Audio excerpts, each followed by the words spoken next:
gentlemen, welcome back to the Daily Dimensions podcast. As always, I am your host, Smitty, back with another one. And as always, I'm excited to bring you another installment of this here podcast, Daily Dimensions. I don't know, we're on episode 100 and something at this point. It keeps growing, it keeps moving, we keep reaching people. I'm not even surprised I haven't run out of episodes yet. Like over 100 topics and conversations we done had, and they've all been fruitful, they've all been important. Y'all have kept listening over the years. So I'm excited. We coming up on 4 years of this thing, man. 4 years of this thing. And I feel like it's just starting to really blossom into what it really could be. So I'm excited. If you can't tell by looking at the smile on my face, I'm super excited, man. Things are trending in a very positive direction in my life right now. We handling what needs to be handled. We getting done what needs to be getting done. We doing what needs to be done, and we standing on business. Is that what we do? Couple of housekeeping things, getting into it. Only real thing is the men's mental health cookout. Y'all ain't gonna get tired of me saying this, because I ain't gonna get tired of me saying this. So it's booming. We done sold half the tickets for the event already. It is at the crib in the backyard. We sold out half my backyard already. I don't know what official capacity to that is, but we've sold half of the available tickets. So Fire Marshal, don't shut us down when we sell all of them out. But it's moving. I have posted this flyer on Facebook, and the same flyer I've been posting for like over a month. But for whatever reason, God was like, okay, now it's time. And posted that same flyer that people have seen before, and it got shared. Said, okay, cool. Got shared again. Okay, cool. And then it blew up. Something crazy that I did not expect. It blew up something wild. And it got shared. That one flyer got shared over 2,000 times on Facebook. And I was like, wow, was not expecting that. After about 100, I was like, oh, whoa, that's crazy. After about 250, my boy June sent me the screenshot and was like, yo, this kind of blown up. Then got to like 500. My boy Flair hit me. He was like, yo, Smitty, good job, bro. That's going crazy. It's over 2,000 shares now. I don't know majority of them people, but for everyone who shared, liked, commented, and bought a ticket, we appreciate you. I'm excited because I'm reaching people I don't know. And that's always been the goal. Like, it's great to reach the people around me, and I intend to keep doing that. But reaching people I don't know is super important. So like last year's cookout, I knew everybody there. You know, it was mostly friends and family, etc. This year's cookout, of the people who bought tickets, personally, I know 3 of them. Yeah, I know 3 of them. And a few of them I haven't seen in a very long time. So it's not even like people I text every day. It's people I ain't seen in a minute. And I'm like, yo, you really coming? Like, I'm dumb excited. So by the time people who actually, because, you know, the people that really know you be buying their tickets last, and they're like, oh yeah, I'll just show up. And that's why I made a post. Like, you cannot pay at the door. You got to buy a ticket. I'm not exchanging no money with nobody the day of. I'm not doing that. I want to eat a burger and a hot dog and enjoy my day. But, cookout going crazy. We've had people reach out to be sponsors, vendors. There was this company from Massachusetts that reached out that sells grilled lemonade. Yes, I'm making the same face you're making. Grilled lemonade. I said, hold on now. I have to look into this. And we waiting on the ink to dry on that. But boy, it looked fire. They like grill the lemons and then make the lemonade. It's a process to it, but it looked delicious, y'all. I ain't never seen no lemonade like that. You know what I'm saying? So we got some people locked in as vendors already. Some people still reaching out. All my bookings that were pending have been confirmed. Somebody reached out to me yesterday for another booking in October, and I'm like, yo, we just getting the ball rolling. And it's a testament to hard work, man, and God opening doors. Your name will enter these rooms before you do, and that's how a lot of these things happen. I've also gotten 1 million Facebook friend requests because of all those shares, like 70 of them. I'm not going to accept all of those because I don't know y'all, but you can follow my Instagram.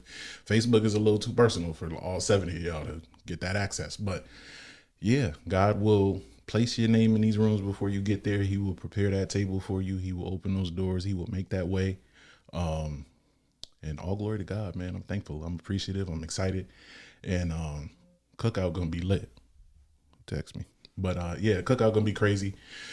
And the intention is to take this across the country. And it will be across the country. We'll be in different states. We'll be teaming up with different people. Different organizations will sponsor it.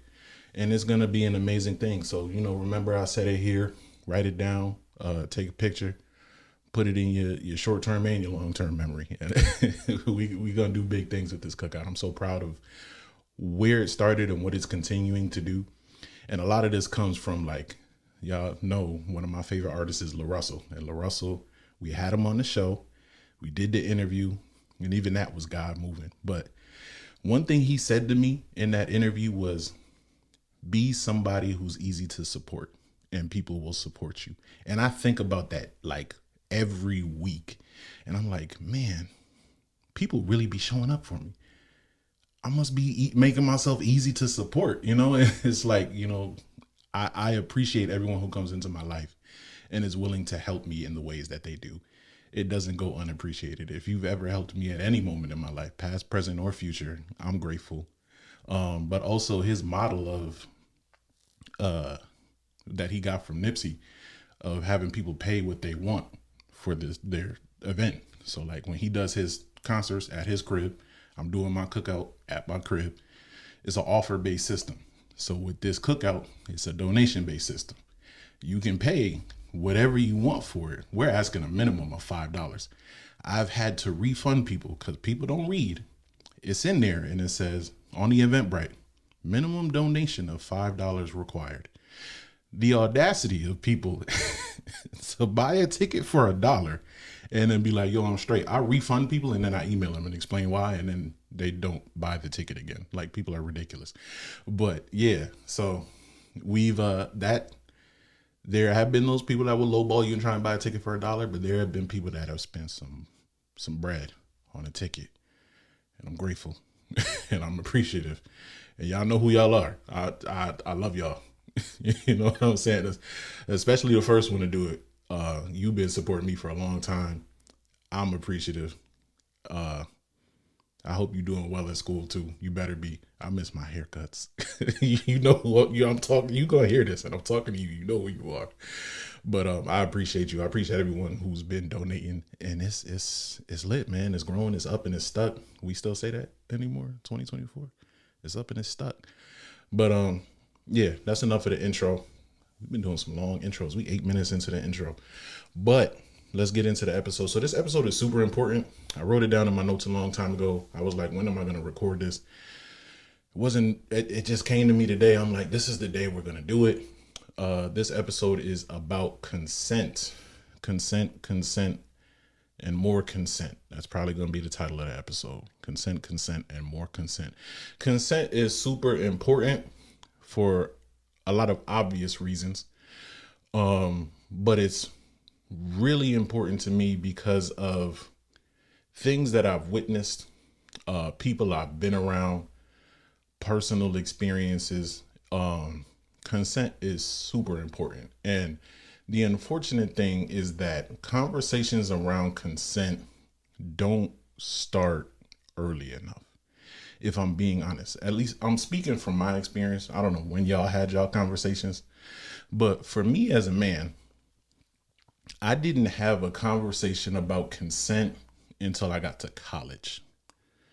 And I know why colleges have that conversation, because it's a huge problem on college campuses, but those problems start way before you ever step foot on a campus. Some of us may never step foot on a campus and still have those problems. So it's not a college problem. It does happen there often, but that was the first time anyone had a conversation with me about consent. Even my parents, right? You had that birds and the bees conversation, and you talk about sex and babies and marriage and those things. And like, at no point does anyone have that conversation about what consent looks like. Because I think there's just this assumption that you're not going to do something wrong. But as humans, we fail all the time. You know what I'm saying? We are bound to make a mistake. We are bound to mess up. And sometimes our way of thinking is so skewed by the world around us that we didn't even think we did something wrong. Whole time we have crossed so many lines and neglected so many boundaries and harmed so many people. And it's because the culture said, this is how you're supposed to move. This is what you're supposed to do. And we're going to tap into a lot of those things throughout this episode. But you know me, I'm a definition guy. So we're going to define consent. This came from Google. I type it in, define consent, and then first thing that pops up. So we got sources in this episode. So consent is permission for something to happen or an agreement to do something, right? Stick with me now. So when it comes to sexual activity, you need permission. You need an agreement. And even with permission and agreement, there's more to that we'll also get into about how it needs to be enthusiastic and verbal and all of those other things. But there needs to be an agreement. There can't be an assumption of an agreement. And, one of those big myths with consent is like, oh yeah, we're married, so like the consent is built in. No, it's not. Oh, we're in a relationship together. We've been together for a minute. The consent is built in. No, it's not. You know what I'm saying? A lot of people firmly believe that you can't abuse your spouse sexually or abuse your partner sexually because it's like, you're my partner. This is what we're supposed to do. There is no, and it's like, that's not true. If somebody is not feeling it or not feeling comfortable with you or like doesn't feel safe with you and wants to say no is a no. They say all the time, no means no. And it literally means no. No doesn't mean try harder. No doesn't mean push a little bit. No doesn't mean try, but don't try, but kind of try, but like don't try at all. No is a no. And yes is a yes. But it's got to be an enthusiastic yes, because you don't want one of those, yeah, fine. Read between the lines there. That's somebody who don't want to do something with you, and you got to stop right there. Men and women. Because that's another myth that we get into is that or the assumption that we get into or a bias that we get into is that men don't deal with these same things, and they do. But not only do men deal with these same things, men also deal with women who do consent and then find themselves in a situation where this woman now regrets the situation. And it's like, oh, I never consented. And you did, and now you're in a bind. And we'll get into those things later too. There's a lot, like I said, this is coming from places of like things I've seen, things I've been around, things I've witnessed, things that play out in the media. There is so much to unpack. But we're going to try to also keep this episode as brief as possible, even though we're 13 minutes in. That's kind of crazy. The time just flies by. And hopefully my camera don't shut off again, because it shut off last time. We're going to see. So we're going to run through some information that comes from the Rape, Abuse, Incest National Network, RAINN. Their website is rainn.org. That is where this next bit of information is coming from. It's not me, it's them. So on their website, they talk about consent, and it's a agreement between participants to engage in sexual activity. It should be clearly and freely communicated. Now, when we get into freely communicated, not that you twisting somebody's arm to get a yes. You know what I'm saying? They should want to say yes. They should want to do it. They should be excited to do it. They should look forward to doing it. So it should be a free yes. Like, yes, they could say yes, but like there's a little nuance there. There's like, how hard did you fight to get that yes? Verbal and affirmative. It's got to be really affirming. It's got to be verbal. You got to communicate. You cannot give consent if you are underage, intoxicated, or incapacitated. The intoxicated piece of it is one thing that I really want to touch on for people, especially coming from an environment in college where you can, there's so many things, bro. Man, we're going to sit here for a second. One, rape culture is really a thing. And I was completely unaware of what people meant by rape culture. I just thought rape and not rape, like it either happened or it didn't happen. But I never could wrap my mind around the nuance of like, there is a culture here that is conducive to these kinds of things. You know, getting back to what we were saying earlier, the culture, the environment, society, what's normal, what's not normal.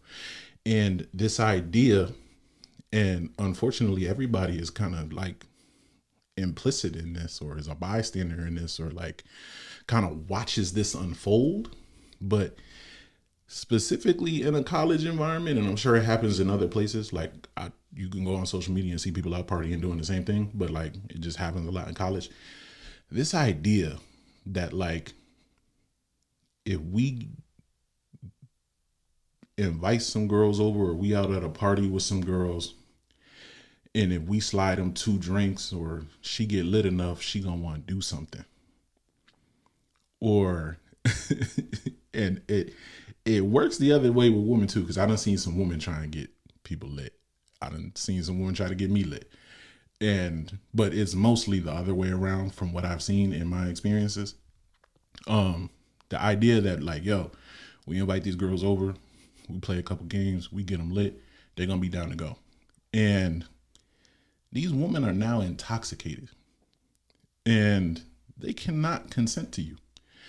No matter how well they may seem to be holding a conversation with you while they're lit, or how like all right they may seem, this person is legally drunk.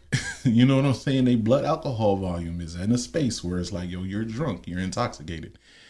That person can no longer consent. And the same thing with men, no matter how we look. Like, I'm the kind of person, when I get lit, you don't know I'm lit, because I'm going to still look just like this. I'm going to just smile more and crack a couple more jokes.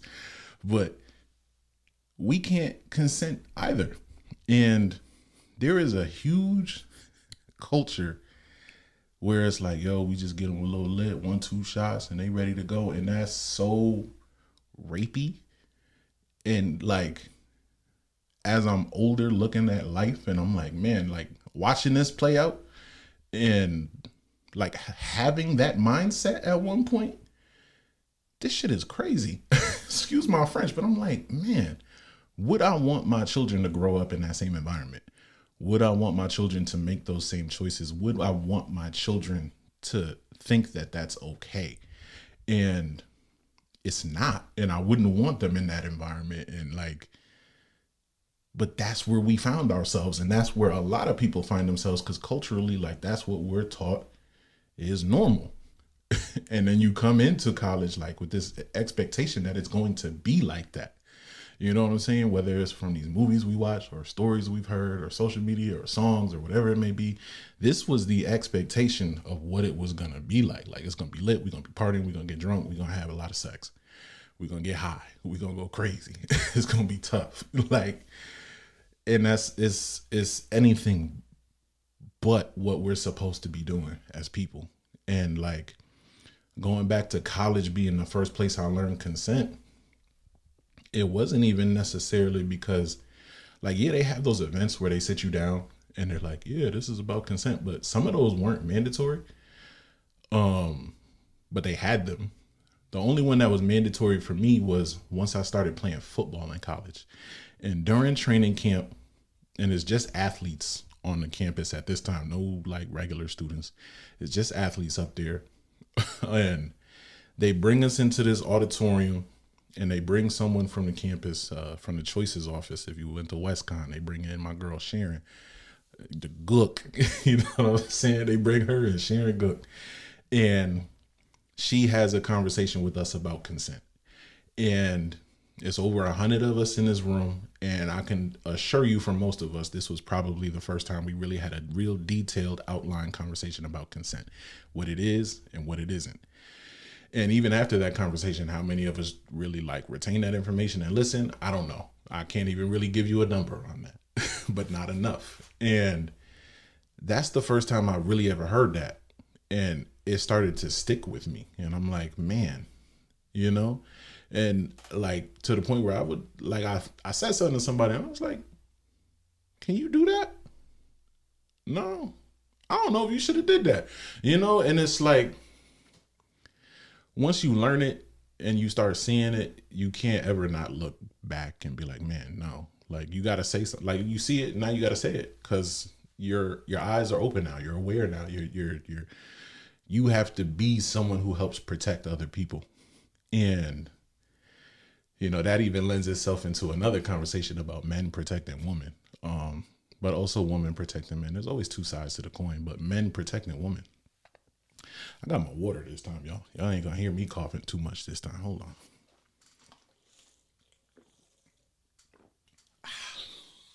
Nah, because last time I was over here coughing in the mic, something crazy. I was dying in the mic.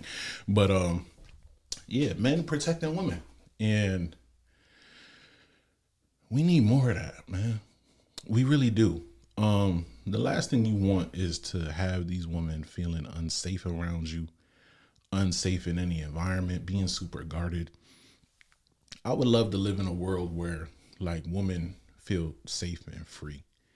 And I think you get the best out of a partner. You get the best out of men and women when they feel safe and free and cared for.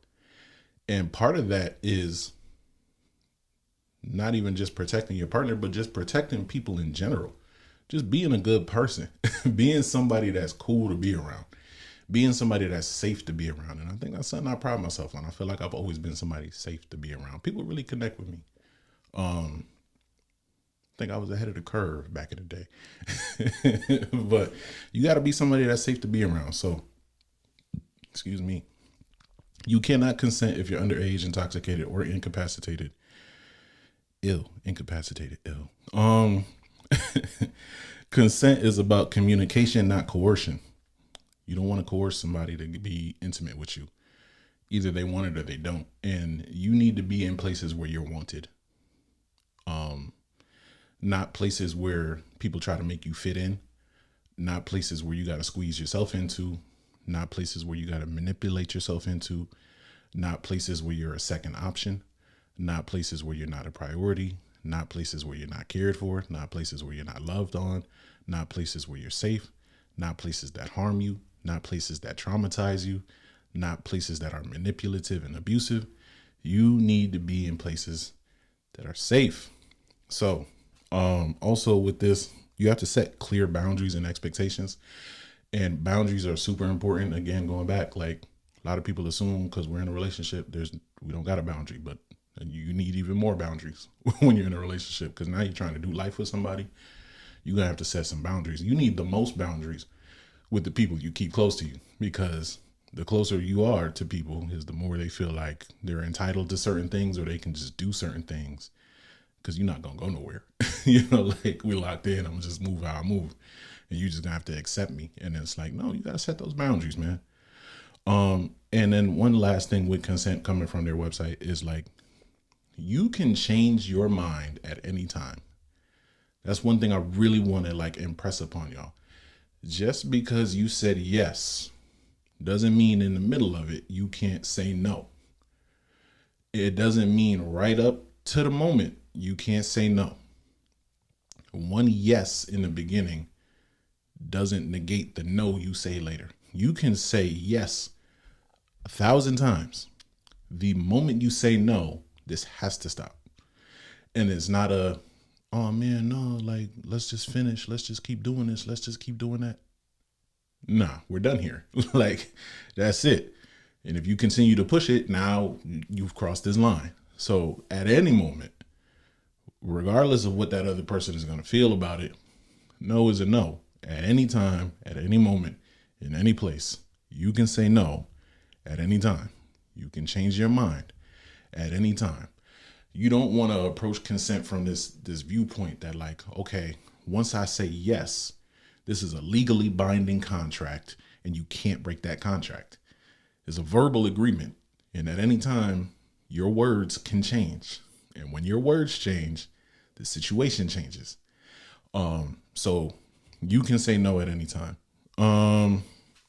This conversations about consent, honestly, in my opinion, should begin in high school. Maybe even middle school, if I'm keeping it a stack with you, probably 8th grade. Because people be wilding in middle school. If we being honest with each other, can we be real with each other? People be wilding in middle school. And some of them be lost causes by high school. And then you get to college, if they go to college, but you know what I'm saying? Like a lot of people don't be falling by the wayside. It's too late by then. And these conversations need to happen earlier, sooner, more often. It shouldn't just be a one-time conversation like, yeah, I did my part, I'll talk to them about it. Anything they do after that is on them. It should be an ongoing conversation about consent and about things that are really, really important. Not just consent, but literally everything. Boundaries, goal setting, marriage, life, future, children, all these different things. Like ongoing dialogue, open space to have these conversations. There shouldn't be fear associated around conversations of consent, but a lot of times there is that fear because it's like, man, I don't want to be a monster. But you got to have those conversations. So these conversations should start sooner and sooner. These conversations really need to start sooner and sooner. And if you're someone who's been a victim to any of this, again, this kind of stuff really be hitting home for me. I'm sorry that you had to go through that you were subjected to that, that these things have happened to you. But please rest assured that these things don't define you. These things don't make you who you are. Your identity is not about what happened to you or what choices you made or where you've been or how it's gone, but your value is still there. You're still a human being. You're still loved. You're still appreciated. We still care about you. We still want you to be here. And it does get better. Those resources are available. Again, RAINN.org. They have resources on their website. That's a great place to start. If I could help point you in a direction to someone who can help you and have that conversation with you, I'm with that. But don't let these things define you. It's unfortunate that bad things happen, especially oftentimes to good people or people who are still forming their views of the world and still young and impressionable. But if we don't have conversations like this one we just had more often, how do we then begin to stop the problem or curb the problem or reduce the problem? These kind of conversations are super important, especially coming from men. Like I want to, and that's part of why I'm having this conversation, because again, every conversation I've ever had or like been a part of about consent is led by a woman. Like they have a woman come in and speak to us, a football team, about consent. And it's like, yes, she is amazing at her job, but we need someone that looks like us to talk to us and be like, yo, cut that shit out. You know what I'm saying? Because it's very easy to dismiss women sometimes. And it's kind of messed up, but like, it's real. Like as a young college athlete, it's very easy to dismiss these women on campus.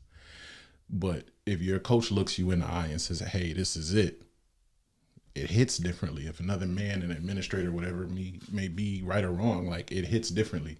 And it's important that we have men that look like me having these conversations, because we need that representation in a lot of different ways. We need accountability in a lot of different ways. We got to be on point in a lot of different ways.